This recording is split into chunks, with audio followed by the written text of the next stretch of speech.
लगभग सैकड़ों वर्षों तक विदेशी आक्रांताओं के द्वारा अपमानित होने, लगातार अलग अलग स्थानों पर उनके खिलाफ प्रतिकार होते थे, लेकिन सामूहिक रूप से यह लड़ाई पूरा भारत एकजुट होकर के लड़े, यह दृश्य कम देखने को मिलता था। 1857 का प्रथम स्वतंत्र समर पूरे देश को एकजुट होकर के लड़ने के लिए एक नया उत्साह और एक नए उमंग के साथ आगे बढ़ता हुआ दिखाई दिया है। बहनों और भाइयों, मंगल पांडे के द्वारा बैरकपुर में किए गए शुरू किया गया अभियान कहीं मेरठ के अंदर, कहीं झांसी के अंदर, कहीं बिठूर के अंदर, कहीं बलिया और गोरखपुर के अंदर, कहीं लखनऊ के अंदर और कहीं पे राजा नरपत सिंह के नेतृत्व में हरदोई के अंदर यह अभियान आगे बढ़ा। याद करिए क्या जज्बा था। जिससे पूछो, जहां पूछो, मंगल पांडे से जब पूछा गया था कि आखिर तुम तो ब्रिटिश सेना के हिस्से हो, क्यों आजादी की बात करते हो, उन्होंने कहा रखो अपनी नौकरी, मेरा देश स्वतंत्र होना चाहिए, भारत माता की आन मान और शान की रक्षा होनी चाहिए। रानी लक्ष्मीबाई से पूछा गया, रानी लक्ष्मीबाई से कहा गया कि केवल एक बार कह लो ना कि हम तो विदेशी हुकूमत के साथ मिलकर के काम करने को तैयार हैं, उनकी झांसी सुरक्षित रह जाएगी। उन्होंने कहा नहीं, झांसी भी सुरक्षित रहेगी और भारत स्वतंत्र होकर के रहेगा, हरगिज अपनी झांसी नहीं दूंगी। और इसीलिए तो हर भारतीय के मुंह से निकल पड़ा, खूब लड़ी मर्दानी वो तो झांसी वाली रानी थी। बिठूर में नाना राव पेशवा के नेतृत्व में 1857 के प्रथम स्वातंत्र समर की जो रणनीति बनी थी, उस रणनीति का बिगुल फूंकने के लिए हरदोई के अंदर राजा नरपत सिंह उस लड़ाई को लेकर के यहां कार्य कर रहे थे। और आज हम जिस स्थान पर हैं, ये उनका दुर्ग कहलाता था, ये उनका किला था। स्वाभाविक रूप से जब आजादी की जज्बे को देख करके जो लोग भाग रहे थे, उनको कैसे अच्छा लगता, कैसे अच्छा लगता।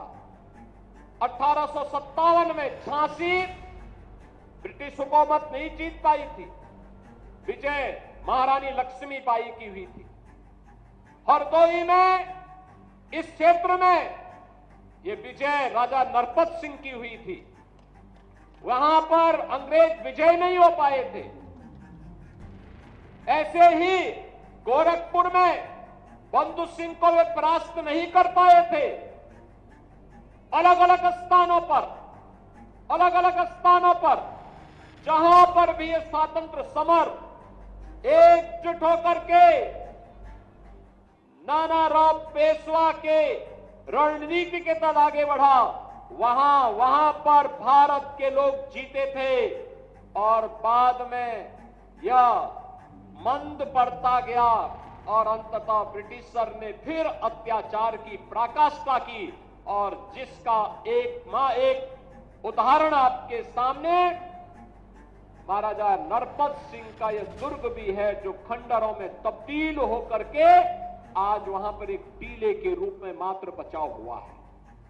मैं धन्यवाद दूंगा और आभारी हूं केंद्रीय मंत्री और उस समय के उत्तर प्रदेश के निवर्तमान मुख्यमंत्री के रूप में माननीय राजनाथ सिंह जी को, उस समय के सांसद श्री जयप्रकाश रावत जी को, जिन्होंने महाराजा नरपत सिंह रेकवार का यह भव्य स्मारक यहां पर खड़ा किया। और आज ये स्मारक हम सबको एक नई प्रेरणा दे रहा है। और मैं धन्यवाद दूंगा यहां के लोकप्रिय विधायक श्री आशीष सिंह आसू को, जिन्होंने भारत माता के ऐसे महान सपूत के स्मारक का दर्शन करने के लिए आज मुझे यहां पर आने का अवसर प्रदान किया है। आधुनिक भारत के तीर्थ हैं ये स्मारक, आधुनिक भारत के तीर्थ हैं, और तीर्थ के रूप में हमें वर्तमान पीढ़ी को बताना भी चाहिए कि इन्हीं के शौर्य से, इन्हीं के पराक्रम से, इन्हीं के बलिदान से आज हम आजादी का एहसास कर पा रहे हैं। आजादी का एहसास इस रूप में अपने अनुरूप विकास की योजनाएं बना पा रहे हैं। समाज के हर एक तबके के लिए नई नई योजनाएं बन पा रही हैं। कोई सोचता था आज से 10 साल पहले कि हरदोई में भी हरदोई का मेडिकल कॉलेज होगा, लेकिन आज हरदोई में मेडिकल कॉलेज बन करके चालू हो गया है। अब नर्सिंग कॉलेज भी वहां बनने जा रहा है।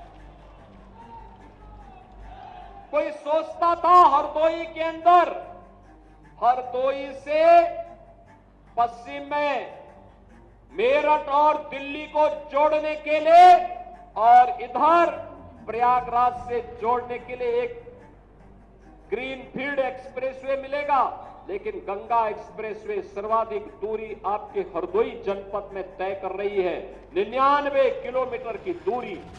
याद करना, हरदोई से दूरी दिल्ली की दूरी को भी कम करेगी और साथ साथ प्रयागराज की दूरी को भी और काशी की दूरी को भी कम करने में सहायक हो। विकास के नए नए कार्यक्रम आगे बढ़ेंगे, नए निवेश आएंगे। पीएम मित्रा टेक्सटाइल पार्क यहीं बनने जा रहा है, इसी जनपद की सीमा पर बनने जा रहा है। पीएम मित्रा टेक्सटाइल पार्क का मतलब लाखों नौजवानों के लिए नौकरी और रोजगार की सुविधा आप ही के जनपद में प्राप्त होगी। वैसे भी मैं मलावा का टेक्सटाइल देख रहा था, कितना शानदार यहां की कारीगरी है, कितना शानदार तरीके से यहां की बुनकरी है और कितना अच्छा कपड़ा का कार्य यहां पे होता है। लेकिन जब टेक्सटाइल पार्क बनेगा तो इनके हुनर को भी काम मिलेगा और साथ साथ यहां के नौजवानों को, जो लोग अब तक कार्य के लिए पंजाब जाते हैं, सूरत जाते हैं, उन्हें वहां नहीं जाना पड़ेगा, बल्कि अन्य देश भर के लोगों को रोजगार के लिए आपकी हरदोई में आना पड़ेगा। बहनों और भाइयों, मैं यहां पे भी था और यहां पर मैं देख रहा था विकास के लिए।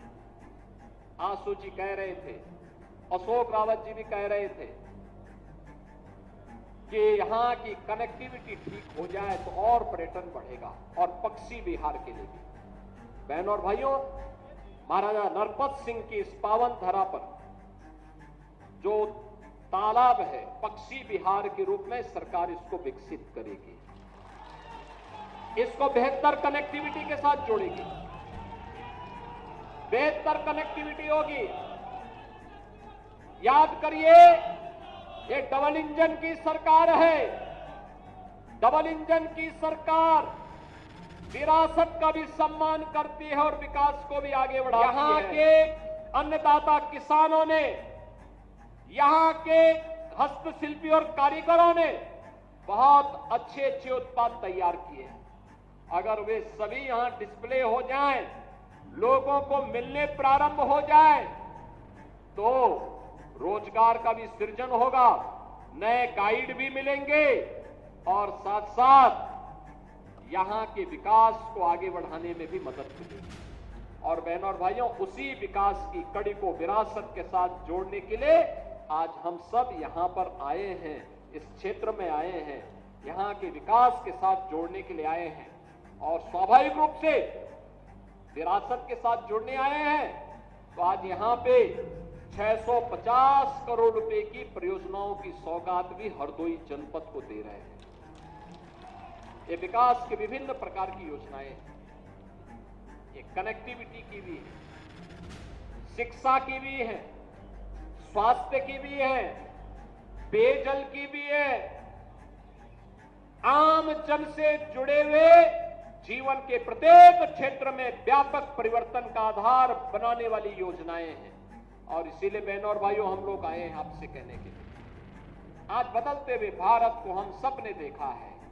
एक नया भारत प्रधानमंत्री मोदी जी के नेतृत्व में आज हम सबको दिखाई देता है। एक भारत है, श्रेष्ठ भारत है। एक भारत श्रेष्ठ भारत के दर्शन हो रहे हैं। एक भारत श्रेष्ठ भारत इसलिए क्योंकि पिछले 10 वर्ष में भारत दुनिया की एक महाशक्ति के रूप में स्थापित हुआ है।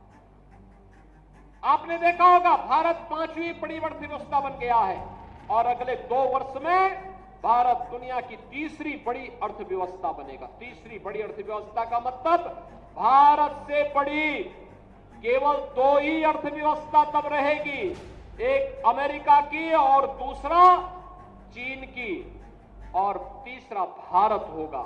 आप याद करिए, हर भारतवासी के लिए गौरव का क्षण। अब याद करिए 2017 के पहले के उत्तर प्रदेश को, हर दूसरे तीसरे दिन दंगा होता था। बहनों और भाइयों, इन दंगाइयों का उपचार ही डंडा है। बिना डंडे के मानेंगे नहीं। आप देख रहे होंगे बंगाल जल रहा है, वहां की मुख्यमंत्री चुप है, दंगाइयों को शांति दूत कहती है। अरे लातों के भूत बातों से कहां मानने वाले हैं। लेकिन सेकुलरिज्म के नाम पर इन लोगों ने दंगाइयों को दंगा करने की पूरी छूट दे रखी है। पूरा मुर्शिदाबाद पिछले 1 सप्ताह से चल रहा है, सरकार मौन है। बहनों और भाइयों, इस प्रकार की अराजकता पे लगाम लगनी चाहिए और मैं धन्यवाद दूंगा इस बात के लिए वहां की माननीय न्यायालय को, जिन्होंने वहां पर केंद्रीय बलों की तैनाती करके वहां के अल्पसंख्यक हिंदुओं की सुरक्षा की व्यवस्था करने के लिए कदम उठाया है और आज केंद्रीय बल वहां पर तैनात है। आपने वहां की पीड़ा सुनी होगी। सब लोग मौन है। कांग्रेस मौन है मुर्शिदाबाद के दंगों पर, कांग्रेस मौन है, समाजवादी पार्टी मौन है, टीएमसी मौन है। वे धमकी पे धमकी दिए जा रहे हैं, समर्थन कर रहे हैं। बांग्लादेश के अंदर जो हुआ था उसका समर्थन कर रहे हैं बड़ी बेशर्मी के साथ। अगर उन्हें बांग्लादेश अच्छा लगता है तो उनको बांग्लादेश ही जाना चाहिए। क्यों भारत की धरती पर बोझा बने हुए हो? क्यों भारत की धरती पे बोझा बने हुए हो? हम आभारी हैं प्रधानमंत्री मोदी जी के और गृह मंत्री अमित शाह जी के, जिन्होंने वक्फ संशोधन अधिनियम को पारित करके गरीबों की जमीनों पर और सार्वजनिक जमीनों पर पड़ने वाली डकैती पर लगाम लगाने का काम इस अधिनियम संशोधन अधिनियम के माध्यम से पारित किया है। अब ये जमीन जो वापस आएगी, बहनों और भाइयों, इसमें हॉस्पिटल बनेंगे, इनमें गरीबों के लिए मकान बनेंगे, हाई राइज बिल्डिंग बनेगी, यहां पर स्कूल बनेंगे, विश्वविद्यालय बनेंगे, निवेश के लिए लैंड बैंक बनेगा। लेकिन किसी को जमीन पर कब्जा करके गुंडागिर्दी करने की छूट अब नहीं मिलेगी। इसलिए ये लोग परेशान हैं, क्योंकि जमीन के नाम पर जो लूट थी वह रुकने वाली है और उसलिए इन लोगों को परेशानी है। परेशानी इस बात को लेकर के कि अब गुर्गे खाली हो जाएंगे, तो पहले जो जनता को लूटते थे इनको अब भय है कि इनके द्वारा पाले गए गुर्गे कहीं भस्मासुर हुए तो कहीं अब इन्हीं को न लूटने लग जाएं। इनके द्वारा अकूत संपत्ति जो अर्जित की गई है उसी पर डकैती न डालने लग जाएं। इसलिए उस भय के कारण ये वक्फ के नाम पर जनता को बेवकूफ बनाने का काम कर रहे हैं, जनता के आंखों में धूल झोंकने का काम कर रहे हैं, गुमराह करने का काम कर रहे हैं। लेकिन गुमराह होने की आवश्यकता नहीं। हमें देश के संविधान पर, बाबा साहब भीमराव अंबेडकर के द्वारा बनाए गए संविधान पर विश्वास करना है, विकास की प्रक्रिया के साथ जुड़ना है। के अंदर हरदोई जनपद में प्रधानमंत्री आवास योजना और मुख्यमंत्री आवास योजना में 1,15,000 परिवारों को एक एक आवास प्राप्त हुआ है। अनुमान करिए इतने गरीब परिवारों को इससे पहले उनकी सरकारें क्या कर रही थी 75 वर्षों तक? 70-75 वर्षों तक कर क्या रहे थे? गरीब को आवास नहीं दे पाए थे, शौचालय नहीं दे पाए थे, उनको कोई सुविधा नहीं दे पाए थे। आयुष्मान का कार्ड मैं भी देख रहा था। आयुष्मान का कार्ड जब मिल रहा था, उत्तर प्रदेश के अंदर 10 करोड़ लोग आयुष्मान भारत की सुविधा का लाभ ले रहे हैं। और मैं भी देख रहा था एक बहन जी को, जब उन्हें आयुष्मान का कार्ड मिला, उनके चेहरे पर एक नई चमक थी कि अगर कभी दुर्भाग्य से कोई बीमार हुआ परिवार में, ये कार्ड उसमें उनका संबल बनेगा। लेकिन इससे पहले क्या कर रहे थे? पिछली सरकारें कर क्या रही थी? क्या कांग्रेस कर रही थी 60 वर्षों तक? क्या समाजवादी पार्टी कर रही थी जब कई बार उन्हें सरकार बनाने का अवसर प्राप्त हुआ?